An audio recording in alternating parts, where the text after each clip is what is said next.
ఈ వీడియోలో మనం జాబిల్లి 1982 అక్టోబర్లో ప్రచురింపబడిన దండన కథ విందాం. రాము, రంగ, బాబు, సీను, నేను మేము ఐదుగురం ఒక జట్టు. కోతిమూకాని, వానర సైన్యమని మాకు బిరుదులుండేవి. ఇల్లు పీకి పందిరి వేయడం అంటే మాకు భలే సరదా. సెలవులు వస్తే ఇంట్లో ఉండేవాళ్ళం కాము. ఒకనాటి మధ్యాహ్నం మేము చాలాసేపటి వరకు రామన్న గుంటలో ఈదులాడుతూ ఉండిపోయాం. ఎప్పుడో ఉదయం తిన్న తిండి గట్టుపైకొచ్చి పొడి బట్టలు తొడుక్కునేసరికి కడుపులో ఆకలి రెపరెపలాడింది. తినటానికి ఏమైనా దొరికితే బాగుండనిపించింది. చుట్టూరా చూసాం. గుంటకవతల వెంకటాద్రి మామిడి తోటలో కాయలు గుత్తులు గుత్తులుగా వేలాడుతున్నాయి. బాగా దూరగిల్లి పసిమి రంగుతో మిసమిసలాడుతూ ఉన్న మామిడి కొమ్మల్ని చూసేసరికి మాకందరికీ నోట్లో నీళ్ళూరాయి. ఎలాగైనా కాయల్ని కుట్టుకొని తినాలిరా అన్నాడు రంగ. ఎలాగబ్బా, అంత పెద్ద కంచెను ఎలా దాటటం అన్నాడు రాము ఆలోచిస్తూ. దాందేముంది, 2 పెద్ద రాళ్ళు తీసుకెళ్ళి కంచెపైన వేస్తే సరి, ఆ రాళ్లపై నుంచి అవతలి వైపుకు దూకేయచ్చు అంటూ ఉపాయం చూపించాడు బాబు. వద్దురా బాబు వద్దు, పులిమీసాల వెంకటాద్రి గారి చేతికి దొరికామో ఆయన మనల్ని గుప్పిట్లో పెట్టుకొని నలిపి పాడేస్తాడు. ఆ మీసాల్ని చూస్తేనే నాకు భయం వారించాడు సీను. ఊరుకోరా సీను, వెంకటాద్రి గారు చూడొచ్చాడా? ఆయన మహల్లో ఎక్కడుంటాడో, తోటలో ఒక మూల ఏం జరిగేది ఆయనకెలా తెలుస్తుంది? పదండ్రా వెళ్దామన్నాడు రంగ. మా జట్టుకు నాయకుడు రంగ. నాయకుడి మాట పాటించడం అనుచరుల ధర్మం. కంచెకడ్డంగా రాళ్ళు వేసి వాటి గుండా అవతలికి దాటుకున్నాం. కంచెకు 10 బారెల దూరంలో గుబురుగా పెద్ద పొదలా కమ్ముకొని ఉన్న గుండ మామిడి చెట్టు ఒకటి ఉంది. తలా ఒక కొమ్మ పట్టుకొని ఎక్కగలిగినంత దూరం పైకెక్కేశాం. బోని క్రింద చెరొక కాయ కోసి చేత పట్టుకున్నాం. రంగా 4 ముక్కలు కొరికి తిని చిచి ఇదేం బాగోలేదు అని తన కాయను క్రిందికి విసిరి ఇంకొకటి కోసుకున్నాడు. మిగిలిన వాళ్ళం మేము నలుగురం కూడా తూచా తప్పకుండా మా నాయకుడిని అనుసరిస్తూ అదే పని చేశాం. అట్లాగే మళ్ళీ ఇంకోసారి. ఇప్పుడు దాదాపుగా 10-12 మామిడికాయలు చెట్టు క్రింద పడి ఉన్నాయి. కొమ్మ నుండి కొమ్మకు దాటుకుంటూ మేము చెట్లో సర్కస్ విద్యలు నేర్చుకున్నాం.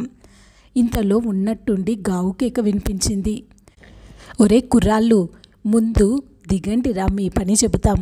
అమ్మో అమ్మో, ఎంతకు తెగించారా మీరు? మీ డొక్కలు చించి డోళ్లు కట్టించకపోతే మా పేర్లు తిప్పి పెట్టండిరా. దిగండి దిగండి. దిగకపోయారో మీ కాళ్ళు విరగ్గొట్టి మూటగా కట్టి తీసుకెళ్తాం. వాళ్ళు వెంకటాద్రి గారి పాలేర్లు. ఒకరిద్దరు యమకింకర్లా నిలబడి ఉన్నారు. వలలో తగులుకున్న చిలకల మల్లె మా ప్రాణాలు మా పొందిలోనే గిలగిల్లాడిపోతున్నాయి. ఎలాగో ధైర్యం చిక్కబెట్టుకొని మెల్లగా క్రిందకు దిగి వచ్చేశాం. ముందు వెనక అంగరక్షకుల్లా ఉండి వెంకటాద్రి గారి పాలేర్లు మమ్మల్ని ఊళ్ళోకి నడిపించారు. వెంకటాద్రి గారి మహల్లో ప్రవేశపెట్టారు. పెద్ద హాల్లో మేము చిన్న మరుగుజ్జుల్లా నిలబడిపోయాం. నిమిషాలు బరువుగా దొర్లిపోతున్నాయి. మా గుండెలు మద్దెల దరువులా మ్రోగుతున్నాయి. మేడమెట్లపైన టక్కు టక్కుమన్న చప్పుడు వినిపించి తలపైకెత్తి చూశాం. లావుగా పొడుగ్గా పెద్ద బుర్ర మీసాలతనివి తలపాగా చుట్టుకొని యమధర్మరాజులాగా ఉన్న వెంకటాద్రి గారు కనిపించేసరికి మాకు ఒళ్ళంతా చెమటలు పోసాయి. ఏమర్రా కుర్రకుంకలు, మీరేనా మా మామిడి తోటలో దూరింది? మామిడికాయలు కావాల్సి వచ్చాయా మీకు? ఆయన మాట్లాడుతుంటే ఉరుము ఉరిమినట్లుగా ఉంది. సింహగర్జన విన్న చెవుల పిల్లుల్లాగా మేము గడగడలాడిపోయాం. ఉండండి, మీ పని చెబుతానంటూ ఆయన లోపలికెళ్ళాడు. ఏం చేస్తాడ్రా రంగా, కొరడా దెబ్బలు తప్పవేమో భయంతో గొనిగాడు సీను. గోడ కుర్చీ అయితే పర్వాలేదు, కోదండం వేయించాడో చచ్చామన్నమాటే అన్నాడు రంగ. నా మటుకు నాకు ఏడుపొస్తుంది. మిగిలిన వాళ్ళు కూడా గుక్కిళ్ళు మింగుతూ బిక్కచూపులు చూస్తున్నారు.